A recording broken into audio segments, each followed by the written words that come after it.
ఈరోజు మనం డివోషన్ కోసం తీసుకున్న వాక్య భాగము నెహెమ్యా 8వ అధ్యాయం 8వ వచనం నుంచి మనం చూద్దాం. నెహెమ్యా 8వ అధ్యాయం 8వ వచనం. ఇటువలనే వారు దేవుని గ్రంథమును స్పష్టముగా చదివి వినిపించి జనులు బాగుగా గ్రహించున్నట్లు దానికి అర్థము చెప్పిరి. ఈ యొక్క మెసేజ్ యొక్క టైటిల్ ప్రాక్టికల్ లీడర్.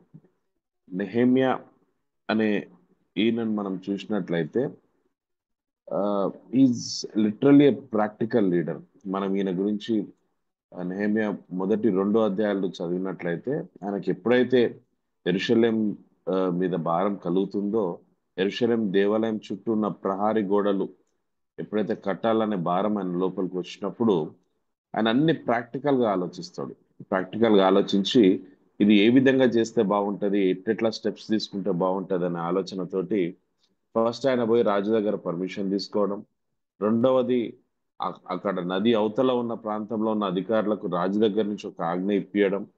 అక్కడనే వాళ్ళందరూ కూడా ఈయనకు కావాల్సిన రిసోర్సెస్ అన్ని అంటే ఆ కట్టెలు కానీ లేకపోతే గోడ సామాగ్రి కానీ లేకపోతే వాట్ ఎవర్ ఆ రిసోర్సెస్ అన్ని కూడా ఏర్పాటు చేయడానికి ఒక లెటర్ తీసుకోవడం. అదే విధంగా ఈయన నార్మల్ హ్యూమన్ బీయింగ్ గా లేకపోతే నార్మల్ సివిలియన్ గా నేను పోతే నాకు వర్కౌట్ కాదు అని చెప్పి ఒక అధికారిగా గవర్నర్ గా అక్కడ నెహెమ్యా అక్కడ రావడం జరుగుతుంది. సో ఇవన్నీ ఒక కలయిక. దాని తర్వాత అందుకే నేను ప్రాక్టికల్ లీడర్, ఎందుకంటే ఆడ అధికారం కావాలా. ఒక గోడను కడుతున్నప్పుడు ఎవరు నువ్వు ఎందుకు కడుతున్నావు అని అంటే నాకు ఆడ ఆ, రాజు దగ్గర నుంచి ఉన్న లెటర్ ఉంది, రాజు నన్ను అధికారిగా అపాయింట్ చేసిండు, రాజు నన్ను వీళ్ళందరి దగ్గర ఆ రిసోర్సెస్ కలెక్ట్ చేయడానికి నాకు ఆజ్ఞ ఇచ్చిండు. సో ఇవన్నీ సెటప్ చేసుకున్నాడు. అది ఫస్ట్ పార్ట్.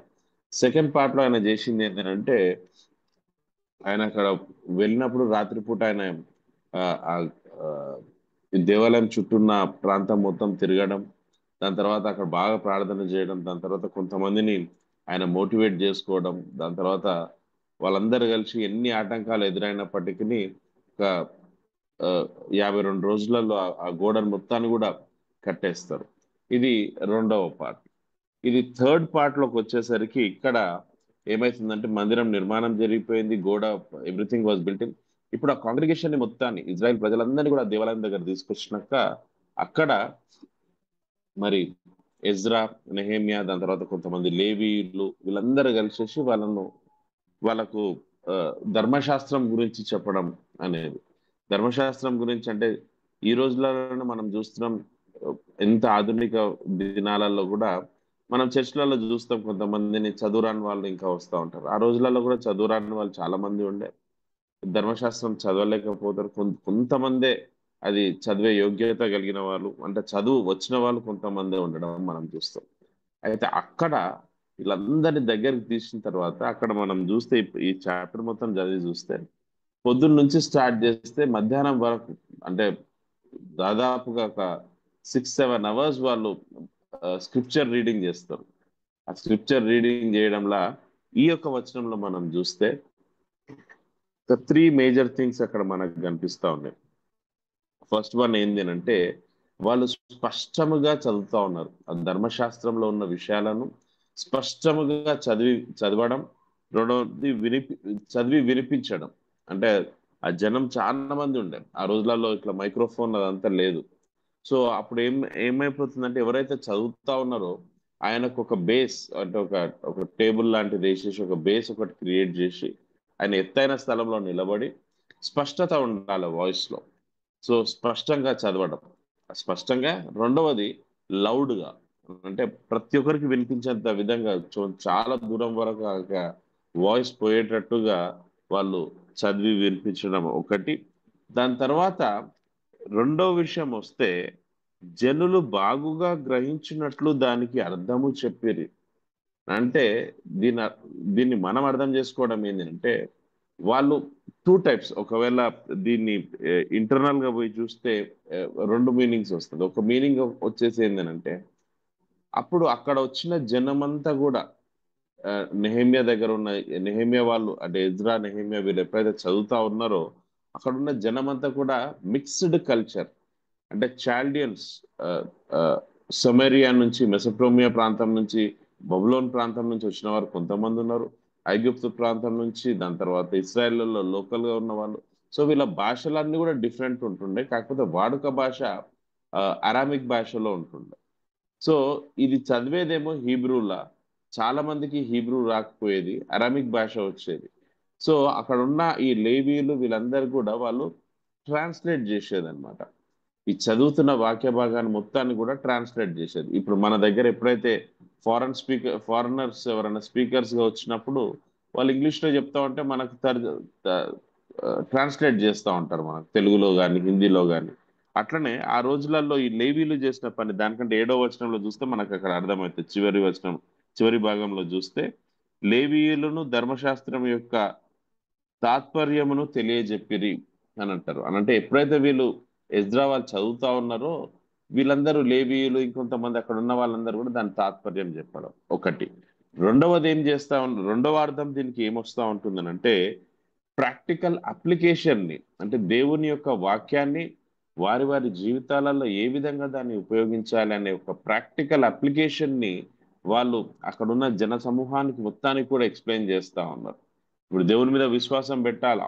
కరెక్టే. ఆ విశ్వాసం ఏ ఏ ప్లేస్‌లలో పెట్టాలా?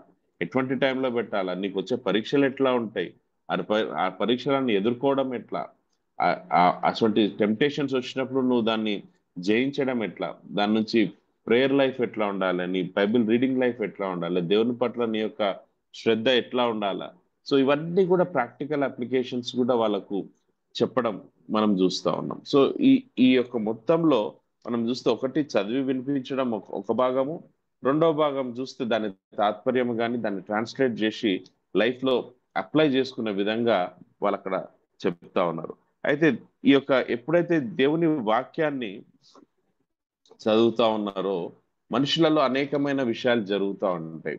దాంట్లో మొదటిగా మనం జూస్తే అది ఏం జేస్తా ఉంటుందనంటే, మనుషుల హృదయాలను కన్విక్ట్ జేస్తా ఉంటాయి. అనంటే ఆ హృదయంతోటి మాట్లాడుతా ఉంటుంది దేవుని వాక్యం. అయితే ఈడ నెహెమ్యా ఏం జేస్తా ఉన్నాడు అనంటే, అక్కడ ప్రాక్టికల్‌గా మొత్తం అవన్నీ గోడ అదంతా కట్టేస్తా ఉన్నారు. అయిపోయిందది.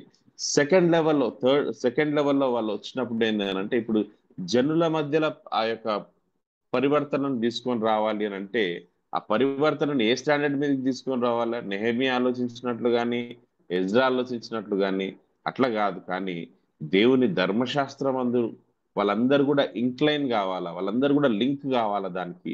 ధర్మశాస్త్రము మనకొక డాక్యుమెంట్. మనం ఏ విధంగా బతకాలా? ఏ విధంగా జీవించాలనేది అప్పుడున్న ఇజ్రాయెల్ ప్రజలకు అదొక డాక్యుమెంట్. మనకి మనకు గూడా అదో పెద్ద డాక్యుమెంట్.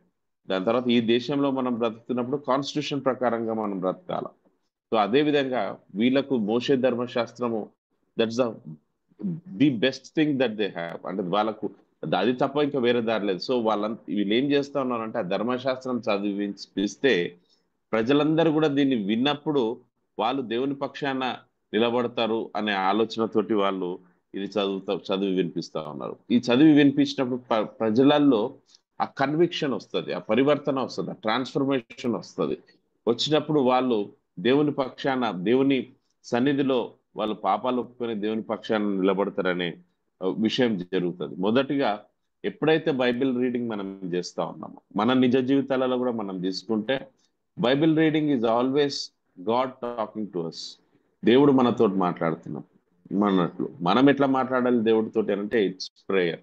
ఇది వే కమ్యూనికేషన్. దేవుడు ఎట్లా మాట్లాడతాడు? ధర్మశాస్త్రము లేకపోతే బైబిల్ నుంచి కృత నిబంధన, పాత నిబంధన నుంచి మనతోటి మాట్లాడుతా ఉంటాడు. మనం దేవునితోటి ఎట్లా మాట్లాడాలి అంటే ప్రేయర్ చేస్తా ఉంటాం. మన ప్రేయర్ రిక్వెస్ట్ దేవునికి పంపిస్తా ఉంటాం. So this is how the communication work. అయితే ఎప్పుడైతే ఈ యొక్క ఆహ్, వాక్యమాడ చదువుతా ఉన్నారో ఇక్కడనే మనం ఒక ఎగ్జాంపుల్ తీసుకోవచ్చు. Conviction of heart. దేవుడు ఆ యొక్క హృదయ పరివర్తన ఏ విధంగా జరుగుతుంది? 9వ వచనంలో మనం చూస్తే అక్కడ రాసి ఉంటది చూడండి. జనులందరూ ధర్మశాస్త్రపు గ్రంథము మాటలు విని ఏడవ మొదలు పెట్టగా ఎందుకు ఏడుస్తా ఉన్నారు అనంటే వాళ్ళకు ఆ బాధ కలుగుతా ఉంది. ఏం బాధ కలుగుతా ఉంది? ధర్మశాస్త్రంలో దేవుడు మా గురించి ఎంతగా రాసిండు, మా గురించి ఎంత ప్రేమించిండు, మమ్మల్ని ఎటువంటి బానిస బతుకులలో నుంచి మమ్మల్ని బయటికి తీసుకొని వచ్చిండు. ఎర్ర సముద్రాన్ని పాయలు చేసి మమ్మల్ని తీసుకొని వచ్చిండు. కానీ మా హృదయం కరెక్ట్ గా లేక ఆయన చెప్పిన మాటలు మేము వినక మేము చేసినాము, మా పితరులు తప్పులు చేసినారు, మేము తప్పులు చేసినాం, ఇట్లా అనేకమైన విషయాలు మేము తప్పులు, ఇవన్నీ కూడా ఆ యొక్క అంటే దేవుని వాక్యం వింటున్నప్పుడు అవన్నీ కూడా వాళ్ళకు ఇప్పుడు ఏబుల్ టు రియలైజ్, అవన్నీ వాళ్ళు రియలైజ్ అవుతున్నప్పుడు వాళ్ళందరూ ఆ పరివర్తన ఏం చేస్తుంది, ఆ రిపెంటెన్స్ ఏం చేస్తుంది అంటే ఏడుపుకు దారితీస్తుంది. అదే ఇక్కడ అంటే జనులందరూ ధర్మశాస్త్రపు గ్రంథము మాటలు విని ఏడవ మొదలు పెట్టగా అధికారి అయిన నెహెమ్యా యాజకుడును శాస్త్రీయగు ఇజ్రాయిను జనులకు బోధించు లేవీయులను, మీరు దుఃఖపడవద్దు, ఏడవవద్దు, ఈ దినము మీ దేవుడైన యెహోవాకు ప్రతిష్ఠత దినం అని జనులతో చెప్పారు. వాళ్ళందరూ ఓదారుస్తా ఉన్నారు, అయ్యా కరెక్టే మనమందరం తప్పులు చేసినాం, కానీ ఈ రోజు ఆ దినం కాదు, దేవుడు మనల్ని క్షమించిన దినం. సో ఇది యెహోవాకు ప్రతిష్టాత దినము అనేది మనం గ్రహించాలని చెప్పేసి. సో ఎప్పుడైతే బైబిల్ మనం చదువుతూ ఉంటాం, ఎప్పుడైతే ఆ రోజులలో నుంచి మొదలు పెడితే ఈ రోజుల వరకు కూడా ఉన్నది ఏంటంటే ధర్మశాస్త్రము, బైబిల్లోని వాక్యాలు మనం చదివినప్పుడు it will convict our heart first. మనమందరం కూడా ఇంక్లైన్ గానికే, దేవుని దగ్గరికి ఇంక్లైన్ గానికే మనకు దోహదపడుతూ ఉంటది. ఇంకొక ఎగ్జాంపుల్ మనం చూస్తే 2వ రాజులు 22-23 అధ్యాయాలు మనం చూస్తే అక్కడ ఆ, జోసయ ఎషియా అనే ఒక రాజును మనం చూస్తాం. ఆయన 8 ఏళ్ల ప్రాయంలో ఆయన రాజు అవుతాడు. అది చాలా పెద్ద స్టోరీ ఉంది, నేను చిన్న క్లుప్తంగా చెప్తాను. 8 ఏళ్ల ప్రాయంలో ఆయన రాజుగా ఉంటాడు. దాదాపుగా 31 సంవత్సరాలు ఆయన రాజ్యాన్ని పరిపాలిస్తాడు అక్కడ. ఆయన దగ్గర ఒక ఒక యాజకుడు ఉంటాడు, హిల్కియా అనే ఒక ఆయన. ఆయనకి ఏమని చెప్తాడంటే మందిరపు దగ్గరికి వెళ్ళేసి అక్కడ ఉన్న పాడైపోయిన విషయాలన్నీ చూసి దాన్ని చక్కదిద్ది పెట్టు అని చెప్పేసి హిల్కియాని పంపిస్తాడు. హిల్కియాని అక్కడ పంపించినప్పుడు ఆ హిల్కియా యెరూషలేం మందిరం దగ్గర ఆ పరిసరాలలో తిరుగుతున్నప్పుడు అప్పుడు ధర్మశాస్త్రంలోని ఒక గ్రంథము ఆయనకు దొరుకుతుంది. పాడైపోయిన ఒక గ్రంథము ఆ పాడైపోయిన గోడలలోనో మళ్ళీ ఎక్కడనో ఆయనకు హిల్కియాకి దొరుకుతుంది. ఆ విషయాన్ని మళ్ళా రాజుకు కబురు పంపిస్తాడు, యెషయా రాజుకు ఆయన కబురు పంపిస్తాడు. కబురు పంపించినప్పుడు ఆ యొక్క రాజు చాలా సంతోషిస్తాడు. దాని తర్వాత ఆయన రాజు ఆ కబురు వచ్చిన తర్వాత ఆ ధర్మశాస్త్రంలో ఉన్నది చదవండి అని ఆజ్ఞాపించినప్పుడు బహుశా డ్యూటరానమీ ద్వితీయోపదేశం కాండంలో నుంచి ఉంటది అనుకుంటా. ఆ యొక్క లేఖన భాగాలు వాళ్ళు చదువుతున్నప్పుడు ఆ యొక్క రాజు యెషయా అనే రాజు బట్టలు దించుకొని ఏడవడం మొదలు పెడతాడు అన్నమాట. దాని తర్వాత ఆజ్ఞాపిస్తాడు, మన పితరులు చాలా తప్పులు చేసిండ్రయ్యా, మనము ఆ విధంగా ఉండకూడదు అని చెప్పేసి అప్పటిదప్పుడు చాలా రూల్స్ చేంజ్ చేస్తుంది. ఇదంతా మనం సెకండ్ కింగ్స్ 2వ రాజులు 22వ అధ్యాయం 11వ వచనం నుంచి మనం అన్ని చూస్తూ ఉంటాం. మొదటి వచనాలలో ఆ ధర్మశాస్త్రంలో ఏ విధంగా దొరికింది వాళ్ళకు ఆ స్టోరీ ఉంటది. మొదటి 10 వచనాలలో 11th నుంచి ఆయన తీసుకొచ్చే రిఫార్మ్స్ ని, యెషయా ఎటువంటి రిఫార్మ్స్ ని తీసుకొని వస్తాడో, ఎటువంటి పరివర్తన ఆయన లోపలికి వస్తుంది అనేది. సో ధర్మశాస్త్రం ఎప్పుడైనా చదవడం అనేది చాలా ఇంపార్టెంట్ ఒక క్రైస్తవ జీవితంలో. ధర్మశాస్త్రాన్ని చదవాలా, దాని లోపల ఉన్న అంశాలను తీసుకోవాలా. దాని తర్వాత దేవుడు మనతో మాట్లాడుతున్నప్పుడు డెఫినెట్ గా మనకు ఆ కన్విక్షన్ ఆఫ్ హార్ట్ అనేది ఉంటది. ఇది మొదటిది. రెండవది ఏం చేస్తుంది ధర్మశాస్త్రం చదివినప్పుడు అని అంటే సత్యాన్ని రివీల్ చేస్తుంటుంది, సత్య నిర్ధారణ చేస్తూ ఉంటుంది. రివీల్స్ ద ట్రూత్ అని అంటాం కదా, అట్లా సత్యాన్ని రివీల్ చేస్తూ ఉంటుంది ధర్మశాస్త్రం చదివినప్పుడు. దీన్ని మనం చూస్తే 2 ఎగ్జాంపుల్స్ మనం చూడొచ్చు. అపోస్తుల కార్యంలోనే 8వ అధ్యాయంలో మనం 26 నుంచి 39వ వచనంలో వరకు మనం చూస్తే అప్పుడు అక్కడ ఇథియోపియాకు సంబంధించిన నపుంసకుడు యెరూషలేం దగ్గరికి వచ్చి ఆయన ప్రార్థన చేసి తిరిగి ప్రయాణంలో వెళ్తా ఉన్నప్పుడు అక్కడ ఫిలిప్పు ఆయన దగ్గరికి రావడం మనం చూస్తాం కదా. అక్కడ వచ్చినప్పుడు ఆయన యెషయా 53వ అధ్యాయం చదువుతూ ఉంటాడు. బేసిక్ గా చదువుతుంటే ఆయనకు ఏం అర్థం కాదు, దాన్ని చదువుతా పోతా ఉంటాడు. ఫిలిప్ దేవుని పరిశుద్ధాత్మ ప్రేరణ ద్వారా అటు సైడ్ వస్తాడు. వచ్చి చూసినప్పుడు ఆయన మీకు అర్థమవుతుందా ఇది అని అడిగేసి ఆయన ఆయనతో కూర్చొని అదంతా కూడా తను ఎక్స్ప్లెయిన్ చేసినప్పుడు ఆ ట్రూత్ ఎప్పుడైతే రివీల్ అవుతుందో ఆ నపుంసకునికి, ఇథియోపియా నుంచి వచ్చిన ఆయన ఎప్పుడైతే ఆ సత్యము తెలుసుకుంటాడో, యేసుక్రీస్తే నిజమైన దేవుడు అని తెలుసుకుంటాడో, సమయం ఎందుకు వృధా చేయాలని అడుగు, తొందరగా బాప్టిజం ఈ నాకు అని చెప్పి ఇమీడియట్ గా ఆ ఫిలిప్ అక్కడ ఆయనకు బాప్టిజం ఇవ్వడం చూస్తూ ఉంటాం. ఆ ట్రూత్ రివీలింగ్, ఒక సత్యాన్ని తెలుసుకున్నప్పుడు ఆ ఇమీడియట్ గా యాక్షన్ తీసుకుంటూ ఉంటాడు. ఈ ధర్మశాస్త్రం ఏం చేస్తా ఉంటుంది, వాక్యం ఏం చేస్తా ఉంటుంది, పరిశుద్ధ గ్రంథము మనకి ఏం చేస్తా ఉంటుంది అని అంటే సత్యాలను రివీల్ చేస్తా ఉంటుంది. ఇది రెండవ విషయం. ఇంకొక విషయం మనం అందులో అదే చాప్టర్ లో మనం చూస్తే 17వ అధ్యాయంలో మనం చూస్తే 10 నుంచి 12 వచనాలు మనం చూస్తే అపోస్తులైన పౌలు బరియా సంఘానికి వెళ్తా ఉంటాడు. ఆ సినగోగులలో ఆయన వాక్యం చెప్తున్నప్పుడు బరియా సంఘస్థులందరూ కూడా ఈయన వాక్యం చెప్తున్నప్పుడు వాళ్ళు ఏం చేస్తారు అని అంటే వాళ్ళు వాక్యాన్ని మళ్ళా పరిశోధించడం స్టార్ట్ చేస్తారు. వాక్యాన్ని పరిశోధించడం స్టార్ట్ చేసి యేసయ్యనే మెస్సయ్య అనే నిర్ధారణకు వస్తారు. దాని తర్వాత వాళ్ళు కూడా యేసుక్రీస్తు కృపలోకి వచ్చి వాళ్ళు కూడా బాప్తిజం తీసుకొని నిత్యరాజ్యానికి వారసులు అయిపోతూ ఉంటారు. సో ధర్మశాస్త్రాన్ని చదవడం, బైబిల్ని చదవడం ఏం చేస్తుంది, మొదటిగా ఆ హార్ట్ ని కన్విక్ట్ చేస్తుంది. అంటే ఆ పరివర్తనకు దారి తీయడం మొదటగా చూసినాం. రెండవది ఏం చేస్తుంది అని అంటే అది ట్రూత్ ని రివీల్ చేస్తుంది, సత్య నిర్ధారణ చేస్తుంది. సత్య నిర్ధారణ చేసినప్పుడు సారీ సత్య నిర్ధారణ చేసినప్పుడు మరి జనులు యేసు క్రీస్తుని తెలుసుకునే ఛాన్స్ ఉంటుంది. Excuse me.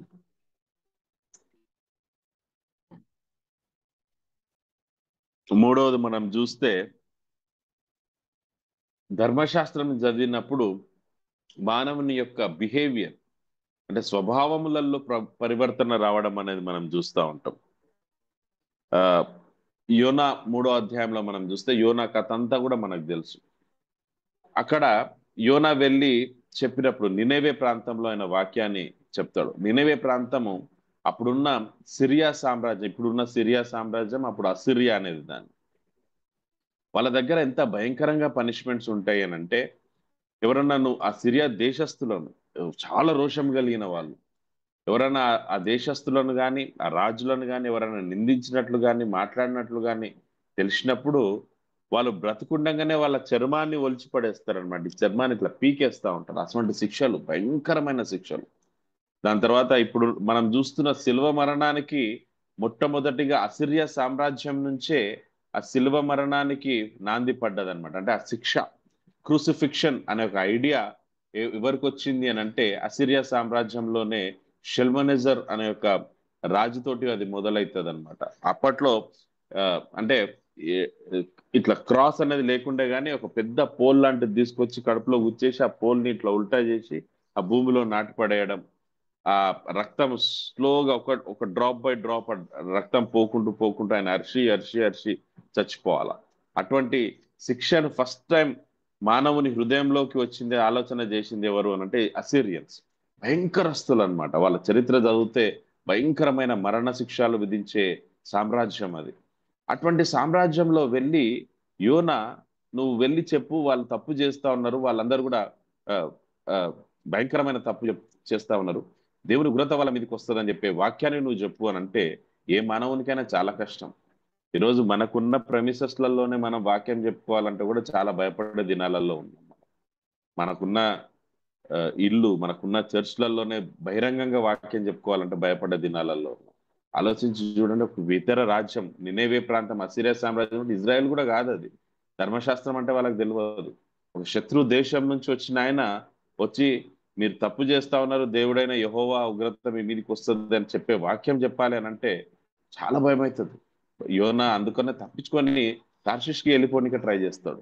కానీ దేవుడు ఆయనను మళ్ళా నినేవేకి తీసుకొని వెళ్ళి నినేవేలో వెళ్ళి ఎప్పుడైతే ఆయన వాక్యం చెప్తాడో, వాక్యం చెప్పేంత వరకు ఒక ఒక పాయింట్ ఆఫ్ థ్రెట్ అనేది ఉంటది యోనాకి.